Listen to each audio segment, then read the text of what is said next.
Welcome to Ira's Everything Bagel, where I talk with intriguing people about everything, their passions, pursuits, and points of view. My guest today is Jeffrey Meshel. He's author of Trust is a Double-Edged Sword. Trust Me. Available on Amazon, Barnes & Noble, and all the usual places. And you can follow him on LinkedIn and YouTube. And Jeffrey, welcome to the show. Thank you very much. Your book is about an interesting subject because it is something all of us get involved in one way or the other in our lives, and that is trust. What drove you to write the book? And because it's a fascinating background, and then we'll get into the particulars of the book. Terrible violation. I had a crooked partner, a thief, a sociopath, a fraudster, fake names, fake email addresses. And I changed it from a sociopath to a psychopath because his wife went off a terrace last year in Boca Raton, Florida. Mother of three usually don't jump off terraces. Oh. And I had to shut down my company in 2019. It was very costly, very painful experience. And I got really mad at myself. And I really got angry because I trusted this person implicitly. I knew him 20 years. He ran operations. You know, I was a rainmaker. And there were things that were bothering me, and I kept kicking the can. I didn't take responsibility, and I wound up getting severely hurt. And I got so angry, I started pinning the insane things that this person did, and it was limitless. There was so much. And then I was standing in my apartment. I was in Manhattan at the time. I'm looking out the window, and I'm saying to myself, you know what? Trust in this country is at an all-time low. You know, I've got some gray hair. I've been around a while, and I've seen a lot of things. I would say that I've never seen things as bad as they are in terms of the hatred out there, the separation. No one trusts anybody, anything. I wouldn't even discuss, politics because, I have very strong views in that regard. And I started doing massive research. And then I realized that trust is the core to everything we do in our lives. Everything in our lives, the pillar is trust. And I went into so many things other than the story of my crooked partner that is relevant to everybody. So I wrote the book, really the purpose of which is to make us much more aware. It's a great idea to get your anger and disappointment out in that way. It was a great cathartic experience, but at the same time, you're sharing it with other people so they could get some insight into the whole concept of trust. And what's interesting too is you say in the opening to your book, you may be getting agitated by what I am stating. And if you are good, it means that what I am saying is finding its mark. And you go further, you say, if you are not reacting, then you are avoiding. So I want you to ponder the word trust and what it means to you. I don't care what it says in a dictionary. I want to know what it means to you, and unquote. So that's a fairly long snippet that I just quoted, but it's important to set the tone of what your book is about. You're realistic, and at the same time, you have ideas that can work for people that read the book about trust, getting a sense of what it means to them and then how they apply it in the real world. Would that be a fair summation? It covers it fairly well. I mean, the real essence is we are responsible for ourselves, and we're responsible for what we do. We're responsible for things we don't do. And I really emphasize that is because I want the reader to be honest with themselves and to really think about it. And I share, as you know, I share very personal, embarrassing stories in the book about things that have happened in my life. And people say, why do you do that? I said, well, because if I want the reader to be honest with themselves, I got to be honest with them. And I share all these things. So I really emphasize to reflect on your own life, because there's no one, not one person that hasn't experienced trust violation, either in business, personally, and or both. But there's not one exception. No, you're right. And also just to quote again from the introduction, trust figures into every kind of relationship and venture. It is the determining factor that ultimately brings joy or sorrow, at least within those circumstances that we can select. Goes back to responsibility again. And that what you suggest is not necessarily new about accepting responsibility. And you really own what happens to you in many cases. You can't blame it on all exterior or external forces or people. But at the same time, there are people who will come across to you as being trustworthy, and you may misread that. So how do you deal with that if you are by nature trusting and trying to use all of your discernment about whether to, well, you did it for 20 years, and then you found out that was not right. So how does one go about figuring that part of it out? Well, it's being responsible. I mean, you see and experience things every single day, and how you react to it, well, that's your choice. I Right. made some bad choices. I made some bad decisions. I saw things that were bizarre. This guy, he was arrested for stalking a basketball coach, came up, created a phony email address, and it sent threatening emails to his basketball coach because his son was getting enough playing time. I don't know what he said in the email, but it was bad enough for that coach to go to the police. And the police searched, they were able to find where that email came from. It was a different name, a fake name, but it was this guy's house. Sick things. He naturally denied that he did it, but he did it 4 other times, and he did it to me also. And so this is a very sick person. And that was a lot of years ago, and I just never really started to probe him. And so that was my fault, and I paid the price. Well, was he found guilty in a court of law? Yeah, he Okay. was. I just wanted to make it, I wanted to make that obvious for the record if you're talking about someone who's no longer with us. Now, here's the thing that confuses me, and I'd like for you to explain it to our listeners and our viewers. So the name of the book, again, as I talk about it, and this is the interesting part, is that, well, first of all, it's trust is a double-edged sword, trust me. And as I say, it's available at all the usual places, Amazon, Barnes and Noble, et cetera. But the author, at least if you look it up, is Waywill. So could you explain the discrepancy between Waywill and Jeffrey Meshel? Well, that wasn't my choice. The publisher mandated that I could not use my name as author because they were concerned, because I go into such detail of these heinous things this guy did, that they were afraid they could be held liable. And the fact that I'm putting in, publishing it. So they mandated that I had to come up with a pen name. And Waywill is a combination of my middle name, which is Wayne, and my son's middle name, William, hence Waywill. So I was trying to be clever. Okay, but now you're on my show, so you're making me liable as opposed to the book publisher. So you're really not. But in other words, why is it now you're able to come out with your actual name as opposed to what's on the book? I never had fear of it. It wasn't my fear. I mean, I'm on a lot of interviews and stuff, and I not only say my name, I say his name. I have no hesitation, no concern. This guy's getting sued by 10 different people. The Internal Revenue Service is after him. He might be going to jail on that. His wife went off the terrace. There was some, the police looked at it. They didn't charge him with anything. His life is not good, and he's going to get what he deserves. His last thing he's going to do is come after me because I'm telling the story. He's in serious trouble. When you wrote the book, did you have a publisher in mind? How did that work? In other words, you wrote the book in a way, cathartic experience, as we talked about a moment ago, but were you thinking of having it published once you wrote the book? That was my intention. This is my third book. My other two books are about networking, which is my passion. And I had Penguin do my first book, and I went to them, but they wouldn't do this particular book, and it was more difficult. It is a controversial subject. It is something that I'm calling a lot of things out, and I share my views, and I talk about things that could bother people. So it's from a publishing perspective, it was challenging. I did get a publisher to do it. It wasn't Penguin, which was my first choice. Right, but they're okay with you going out on a book tour and talking about it. They have no fear. They don't care. Okay, interesting. So when you first sat down to write the book, how did you organize it? There are so many elements to your story. How did you approach the organization of the book? Well, it was more of a research project, and it was also based upon reaction. As I was writing it, I was sending chapters to friends or people that I felt close to get their reaction, to get their opinion. And sometimes reaction opinion turned into more content or more ideas. And that combined with reading everything that was out there on the subject trust, listening to whatever TED Talks I could find on the subject trust, and just looking at things and seeing things, I started coming up with different ideas. Like, by example, chapter 2 of the book is Should I Buy When I'm Sold?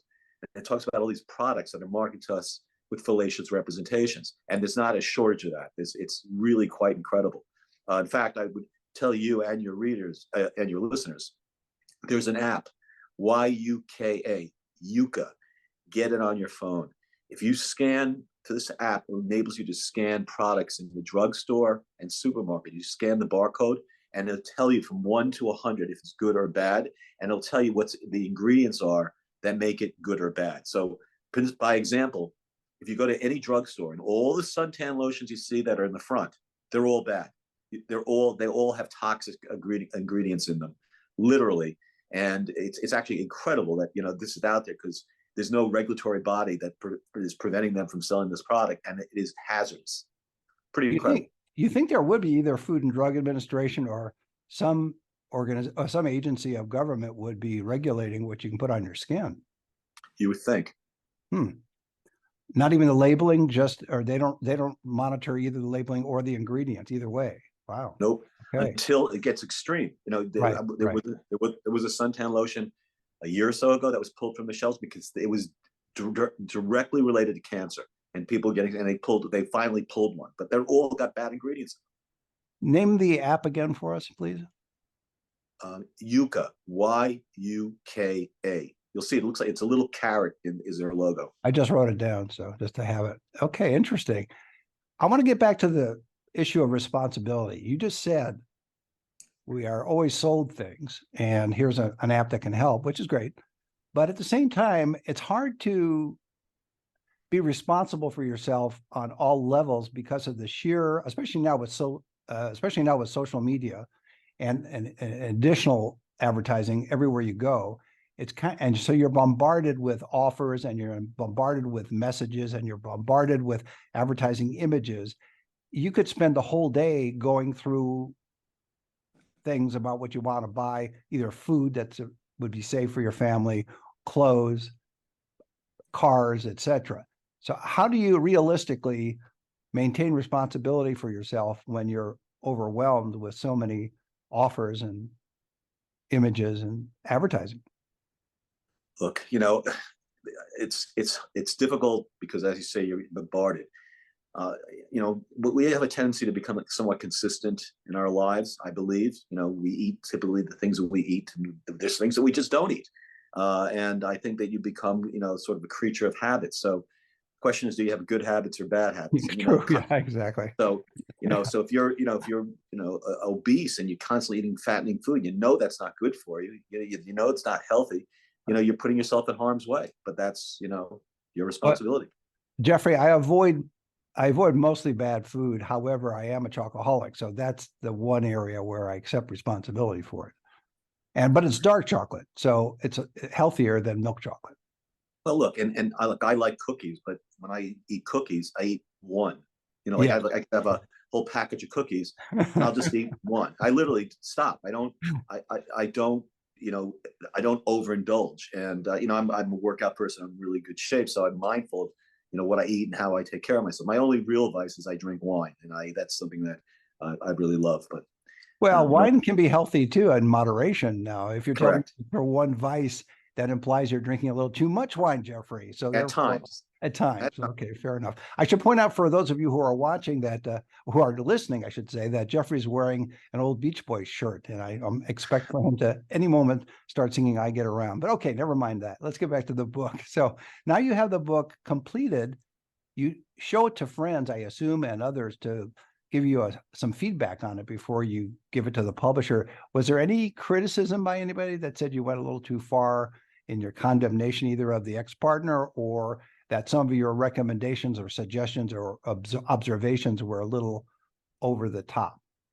I not only did I not get that, I got a lot of wow, this opened their eyes. I'll share one small quick story. I played tennis with this tennis pro, 26-year-old guy, very good looking.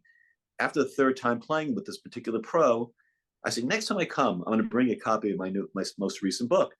Give him the book. And I don't know, maybe 5 days later, he texts me. He says, "You changed my life." I go, "Whoa!" And I didn't even actually respond to the text because I was playing with him the next day. So I get on the court and I walk. I said, "Julia, that was a pretty strong statement." He says, "I want to show you something."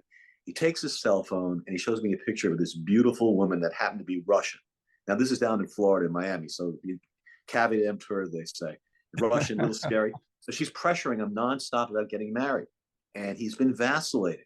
And he decided one day I'm going to do it. Next day he's not, and her mother's pressuring him. And they've been together for over a year, and he was really unsure. He read the book, and he broke up with her. And he said to me, "It made me learn and realize that in truth, I didn't like her. I didn't like her as a person. I didn't like the way she was. With me, we got along fine, but I saw her tendencies. I saw how she was, and I didn't realize it, but you made me realize. And he said to me, "I want to thank you very much." That's kind of a cool story. Absolutely. He didn't see the red flags until he read your book. Right. So Right. it's you mentioned about that girlfriend of his, and you talk in the book about how one's looks and attractiveness affects our trust antenna. So Well, there's a would that be a chapter. good example? No, Okay, the that's chapter. fine.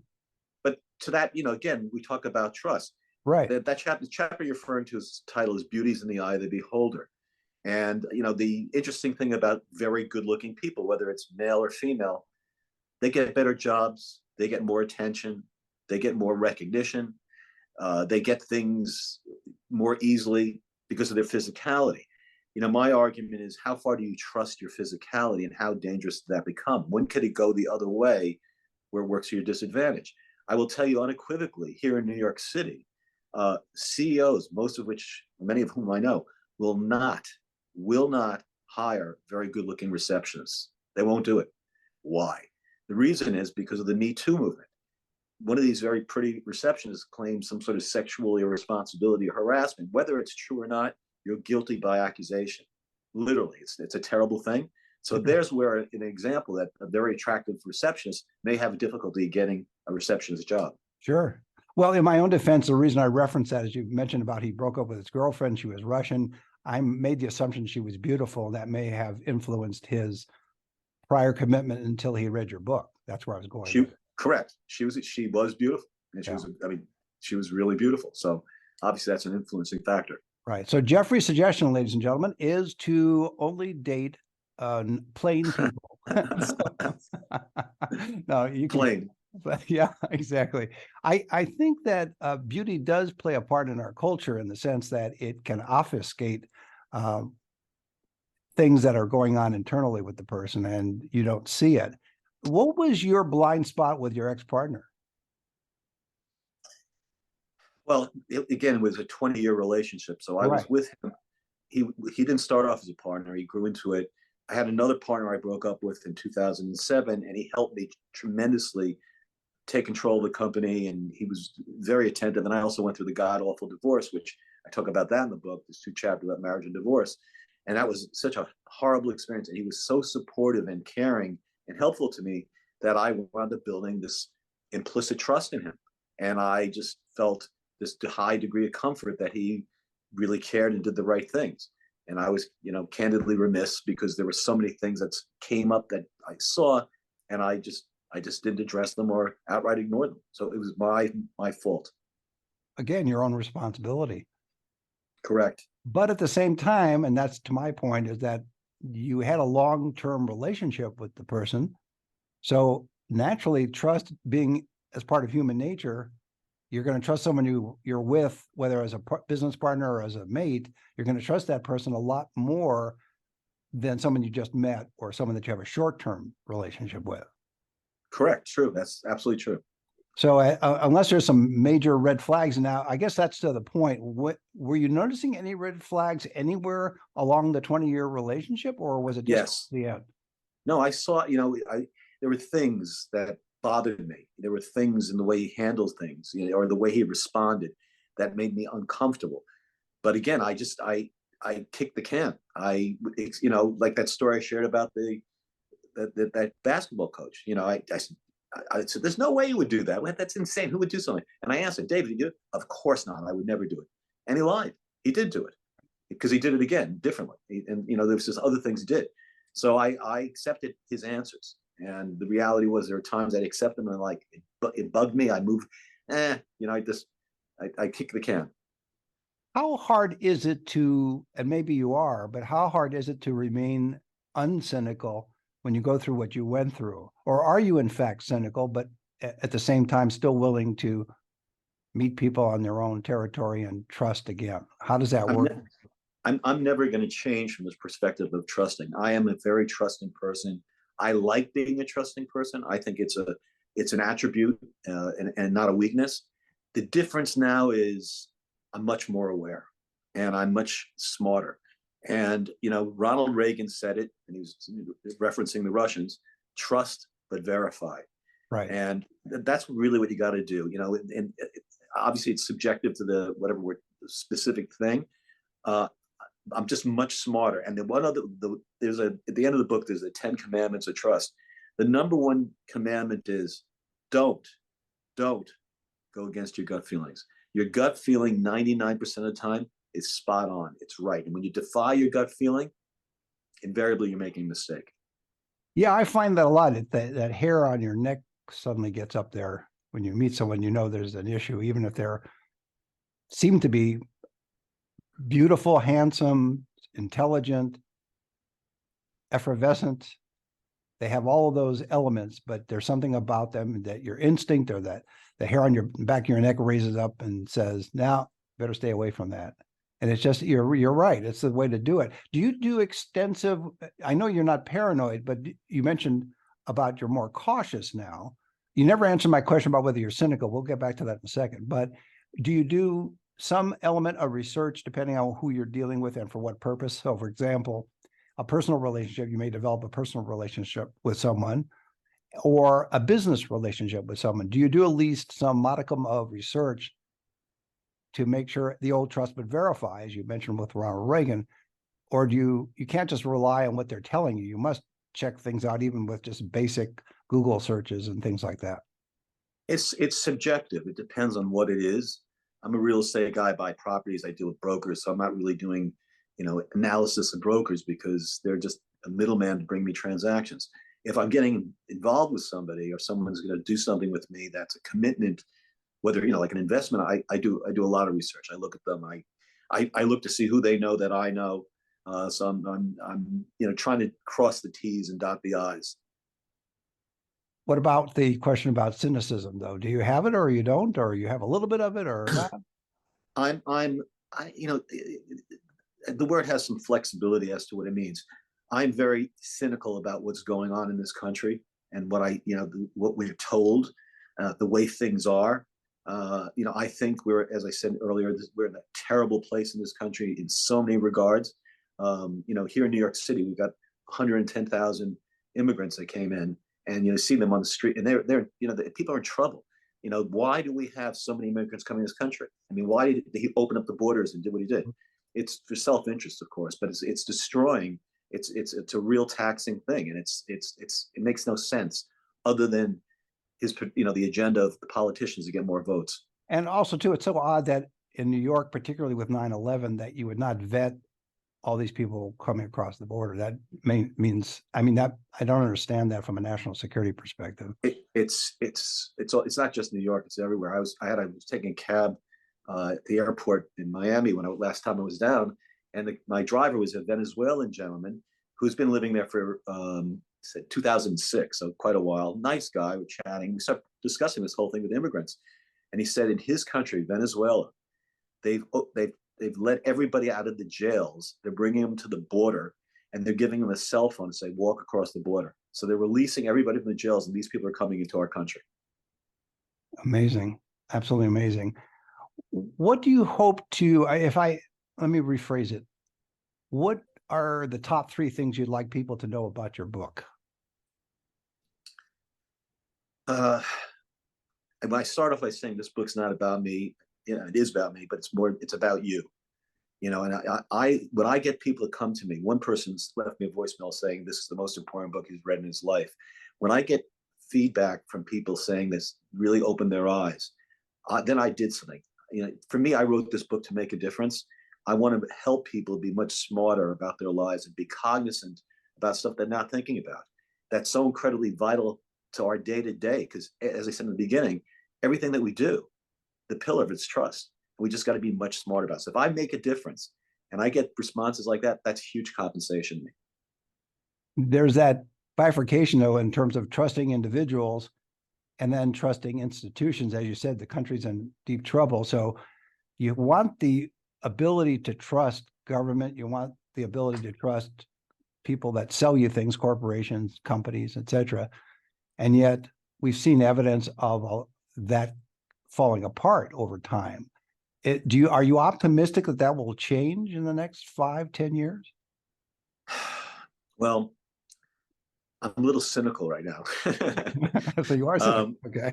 so I think that it starts at the top. You know, it starts with who's leading us and what their agendas are, and are they doing the right thing or wrong thing? And it starts with doing the right things. I mean, there's so many things that are askew in this country. You know, the list is endless. So that's got to change. You know, someone's got to be at top that's, you know, has integrity, that does the right things, not for their own particular or personal agenda, but we in New York City, it's uncomfortable to walk down the streets. I mean, between the immigrants, which you see them, but the homeless and the drug addicts all over the street, I literally find myself like dodging. See someone, I cross over, and it's, you know, think about that. It's crazy what's going on. The crime is over the top. You know, it'd be nice if, you know, the police were able to enforce the laws. You know, they let them go. In New York City, you can go into a store and steal up to $1,000 of merchandise, and they can't do anything. What always fascinated me, and this is not just in New York, but politicians, mayors, and city council members, and county commissioners and county supervisors all have to live in the real world. And it would seem to me that they must encounter some of this in their daily lives, and to not address that, and also to protect the people that pay taxes, because that's where they get their money from. You're not going to get taxes from homeless people. You're not going to get taxes from people that have just come here into this country and don't have a penny. So you're not going to be able to fund government unless you make it safe for the taxpayers, who are generally business owners and productive citizens. So I don't understand why government at a local level doesn't see that and doesn't address those issues. It's beyond my purview, but maybe you have an answer.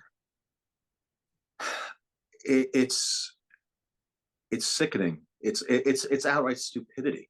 I mean, I'm on the board of something called the CPR Foundation, is Community Police Relations. I actually have a police badge. I'm going to events all the time. I'm on the streets dealing with people that are really, you know, in trouble. We are always giving things away through the law enforcement to them, and the amount of dislike and hate out there, not toward law, not toward police, even though there's that whole promote, you know, defund the police, all that insanity. It's wrong. Why, you know, you think about the stuff that's going on. Why is it getting done? You know, why can't, where's the common sense? And, you know, it's just because this self-interest takes control, and just these insane movements. Look at the woke movement. Look what's going on in schools. I was with a friend the other day in Boca, and his kid goes to a school. He's in, you know, nice neighborhood, and there are children walking around with tails, and they call themselves fuzzies, and they will not use the bathrooms. They have to have a litter box in the school. And this is kids. They're like, this is in real life, right? Amazing. Is this insane? What's going on in this country? It's insane. So I am cynical. Well, but I trust you. So let's leave it at that. And my guest There you is, go. yeah, Jeffrey Meshel. He's author of Trust is a Double-Edged Sword. Trust me, it's available on Amazon, Barnes and Noble, and all the usual places. And you can follow Jeffrey on LinkedIn and YouTube. And Jeffrey, thanks for being on the show. It's been a real pleasure and an honor. Thank you for having me. And thank you. And join us every Thursday for a new schmear on Ira's Everything Bagel.